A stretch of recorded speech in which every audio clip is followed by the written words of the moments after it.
Assalamualaikum warahmatullahi wabarakatuh. Halo semuanya, perkenalkan, saya Alvin Ruda dari D3 Agribisnis semester 4A. Tujuan saya membuat video ini ialah untuk memenuhi nilai akhir mata kuliah UMKM yang diampu oleh Ibu Marlinda Apriani, SPMP. Oke, di video kali ini saya akan mencari tahu dampak dari pandemi COVID-19 bagi pelaku UMKM dari segi permodalan dan keuangan. So, let's check this video.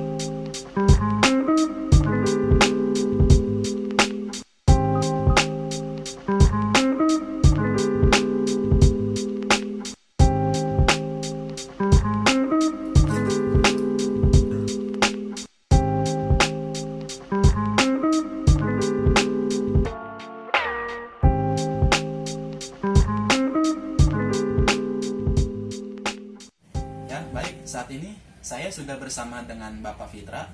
Beliau adalah seorang pelaku UMKM di bidang kuliner yang menjual nasi uduk dan lontong sayur di daerah Sukaraja.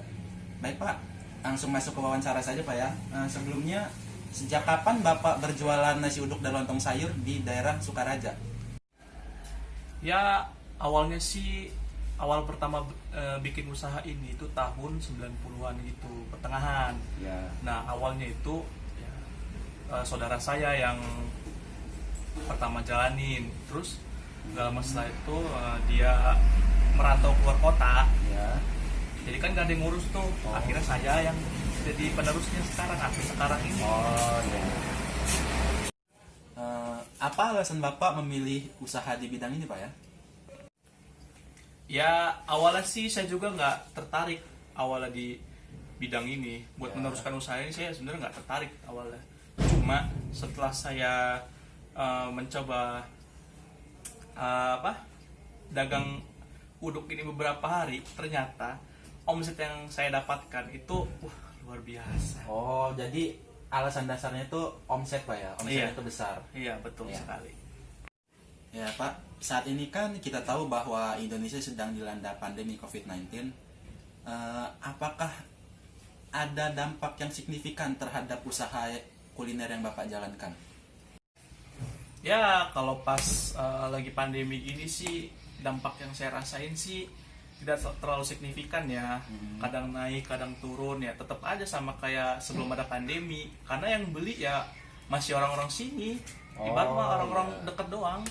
Gitu. Jadi tidak terlalu berdampak terhadap usaha yang Bapak jalankan? Iya, kan physical distancing kan istilahnya ya masih bisa jaga jarak loh antara pembeli dengan penjual gitu. Jadi ya masih bisa aman lah. Ya.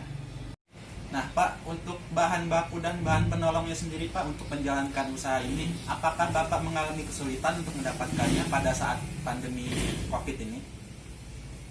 Ya, untuk bahan-bahan sih seperti beras atau telur tuh saya emang sudah nyetok banyak gitu. Jadi misal dari bulan kemarin nih saya udah nyetok 5 karung. Jadi saya udah taker.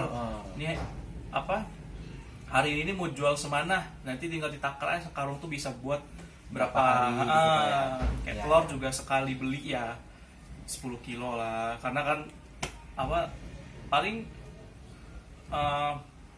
bikin lauk tuh ya telur semua emang sih, cuma bisa udah dibagi nih, telur dadar segini, telur ini segini gitu. Termasuk tempe dan sambal segala macam Pak ya? Semuanya udah di stok banyak lah istilahnya.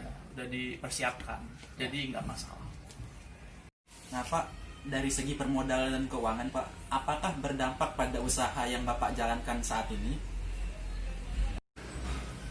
Ya, kalau dari segi modal sih ya, saya kan udah hitung-hitungan sih dari awal, saya udah nyetok ini, nyetok itu. Jadi ya kalau untuk modal sehari-hari sih it's okay lah, meskipun istilahnya misal saya dagang malam tuh sepi, Ya. kalau misal itu kan nasi masih ada, nah jadi itu bisa dipanasin ulang, kita jual pas pagi gitu. Jadi diputar iya, lagi iya. lah Putar gitu. lagi. Mm. Untungnya tidak basi Pak ya itu. Ya alhamdulillah sih, kan ditutup terus, jadi masih hangat. Nah, Memang. jadi dari segi permodalan dan keuangan itu tidak terlalu signifikan dampaknya bagi usaha yang Bapak jalankan. Iya alhamdulillah. Iya. Ya baik Pak, saya rasa cukup ya Pak wawancaranya. Terima kasih sudah meluangkan waktunya Iya, untuk nah. dapat diwawancara. Semoga dagangan Bapak lancar, Amin. Bapak sehat selalu, Amin. dipanjangkan umurnya dan dibanyakan rezekinya Pak ya. Amin. Ya. Sama-sama ya anak ya. Ya terima kasih Pak ya. Ya, Pak. Assalamualaikum. Ya.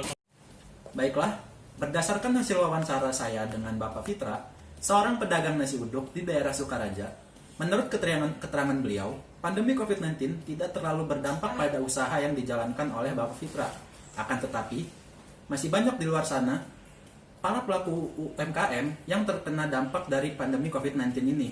Adapun solusi yang sudah diberikan oleh pemerintah untuk pelaku UMKM diantaranya yaitu ada dua skema pemberian stimulus bagi usaha mikro dan menengah dan kecil yang yakni melalui mekanisme moneter dan bantuan sosial. Adapun hal ini dilakukan agar UMKM yang masih bertahan pada saat ini dapat bertahan untuk kedepannya. Dan bagi para pelaku UMKM yang bisa dibilang sekarang sudah gulung tikar akan diberikan berupa dana bantuan seperti bansos agar setelah pandemi COVID-19 ini berakhir, para pelaku UMKM tersebut dapat menjalankan usahanya kembali dan bisa menyerap tenaga kerja Indonesia. Adapun solusi-solusi yang dapat saya berikan kepada Bapak Fitra agar usahanya dapat bertahan pada saat pandemi COVID-19 ini, yaitu pertama, gunakan media sosial sebagai sarana pemasarannya. Lalu, perhatikan kondisi stok barangnya.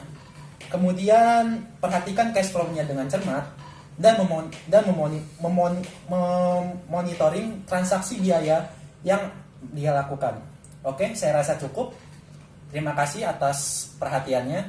Saya akhiri. Wassalamualaikum warahmatullahi wabarakatuh. Dan jangan lupa physical distancing and use mask when you go out from home.